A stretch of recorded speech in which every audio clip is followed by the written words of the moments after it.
Սակայն միայն կանխավարկածը բավարար չէ, որպեսզի տվյալ անձի նկատմամբ պետական վերահսկողություն սահմանվի։ Միայն այն կանխավարկածով, որ կարող է տիրապետել նրա նկատմամբ սահմանափակումներ իրականացնել, նման իրավական կարգավորումներ Հայաստանի Հանրապետությունը չունի։ Նա պետք է բարձրաձայնի, տարածի կամ հրապարակայնացնի պետական գաղտնիք պարունակող տեղեկություն, այսինքն կատարի որևէ գործողություն, որը վերաբերում է պետական գաղտնիքի հրապարակմանը։ Միայն դրանից հետո հնարավոր կլինի գնահատել տվյալ տեղեկությունը պետական գաղտնիք է թե ոչ եւ արդյոք նա իրավունք ուներ այն հրապարակելու։ Դրանից հետո հնարավոր լինի գնահատական տալ նախ այդ տեղեկությունը պետական գաղտնիք է թե ոչ, երկրորդը իրավունք ուներ հրապարակելու այդ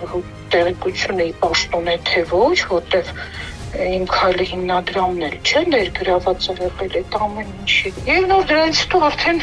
գնահատական տրվի այդ արարքի մեջ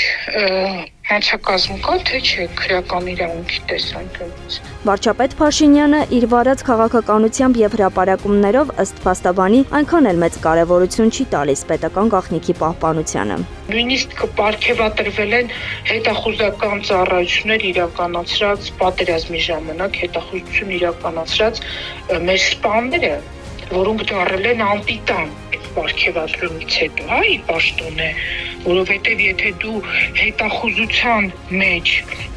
գտնվող անձանց մասին բարձրաձայնում ես ու նրանց